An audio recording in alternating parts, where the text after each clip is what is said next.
పాకిస్తాన్ చెంచగాళ్ళ గురించి ఈ చెంచా పట్టుకొచ్చి మాట్లాడుతున్నా. ఎందుకు ఈ చెంచగాళ్ళ గురించి ఈ చెంచా పట్టుకొచ్చి మాట్లాడుతున్నా అంటే, నలుగురు పహల్గామ్ లో వచ్చి 27 మంది ఇండియన్స్ ని హతమార్చిరు.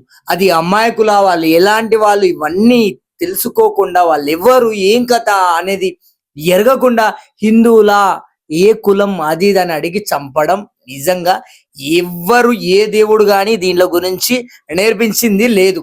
సో మీరు చేసిన నీచమైన పనికి ఈ ఎంతో మందికి నిజంగా చెప్తున్నా, చాలా చాలా మందికి బ్యాడ్ నేమ్ అనేది వచ్చేస్తుంది.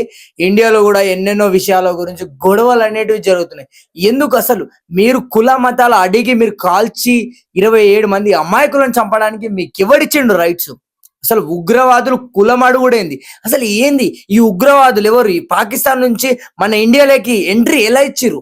అసలు నిజంగా అంటే గవర్నమెంట్ ఏం పని చేస్తుంది? వాళ్ళ ఇండియాలోకి రావడానికి ఎలా అర్హత ఇచ్చింది? మన జమ్మూ కాశ్మీర్ లో సుమారుగా ఎంతో మంది పాకిస్తాన్ వాళ్ళు ఇండియన్స్ ని పెళ్లి చేసుకొని ఉంటున్నారంట. ఒక భర్త పాకిస్తాన్ వాడైనప్పుడు మనం నిజానికి చెప్పాలంటే మన గోత్రమే మారుతుంది. ఆడది పెళ్లి చేసుకునిందంటే మొగన్ గోత్రంలోకి షిఫ్ట్. అట్లాంటిది మన ఇండియాలో ఉండి పాకిస్తాన్ పెళ్లి చేసుకునిందంటే ఆమె పాకిస్తాన్కి పంపించేయండి, లేదంటే ఈ పెళ్లిళ్ళు గిల్లిళ్ళు కూడా దాన్ని కట్టిపాడేయండి. ఎందుకు అసలు ఇవన్నీ జరిగిన తర్వాత ఎంతో మంది ఉగ్రవాదులతో వాడు ఏం మైండ్ తో వచ్చి ఇండియన్ పెళ్లి చేసుకుంటున్నాడో కూడా మనకు తెలియదు. సో వీటన్నిటి గురించి నిజంగా చెప్పాలంటే చాలా చాలా బాధ అనిపిస్తుంది నాకు ఇవన్నీ మాట్లాడుతుంటే. ఎందుకంటే ఇండియన్స్ ని అట్లా చేయడం, ఆ విధంగా 27 మందిని హతమార్చడం చాలా చాలా బాధాకరంగా ఉంది. నాకైతే మంచిగా అనిపిస్తలే. ఎందుకు అసలు ఇంకొకటి చెప్పాలంటే, ఇంతకు ముందు మన నరేంద్ర మోడీ గారి గురించి కూడా మాట్లాడతా. మణిపూర్ లో చాలా మంది క్రిస్టియన్స్, హిందూస్ ఎంతో మంది కొట్టుకొని చనిపోతారు. ఆ రోజు కూడా మీరు ఏం రెస్పాన్స్ కాలే. అంటే ఇప్పటికైనా ఇలాంటివి జరగకుండా, జమ్మూ కాశ్మీర్ లేకి పాకిస్తాన్ వాళ్ళు రాకుండా దీన్ని హరికట్టేసి మన ఇండియన్ కి మంచి, ఈరోజు 27 మంది అమాయకుల ప్రాణాలు పోతే నువ్వు గవర్నమెంట్ గా అసలు ఆ ప్రాణాలు పోకుండా కాపాడాల్సిన బాధ్యత ఒక గవర్నమెంట్ నీది.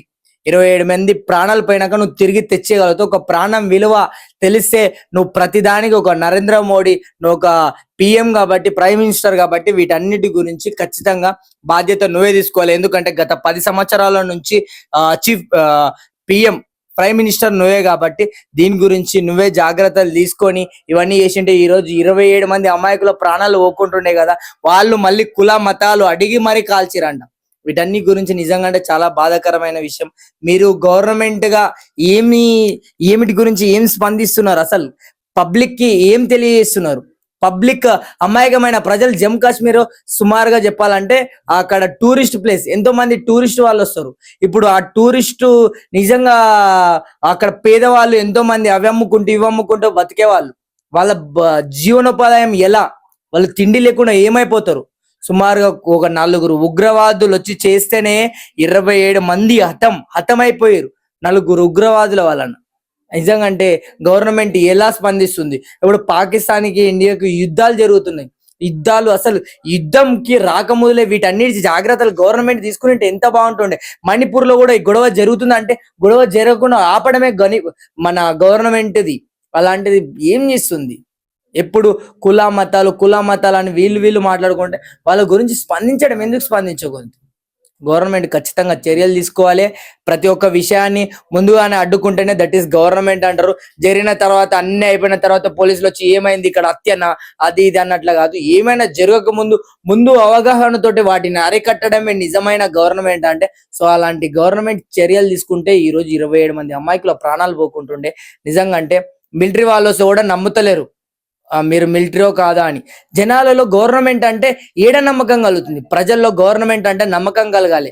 ఈ రోజు ఒక పోలీస్ని ఒక నార్మల్ పర్సన్ నమ్మలేకపోతున్నాడు. ఎందుకంటే గవర్నమెంట్ ఆ విధంగా కొంతమంది వలన ఆ విధంగా అయిపోయింది. సో వీటన్నిటి గురించి ఖచ్చితంగా గవర్నమెంట్ చర్యలు తీసుకోవాలని చెప్పి నేను తెలియజేస్తున్నాను. Thank you guys, thank you.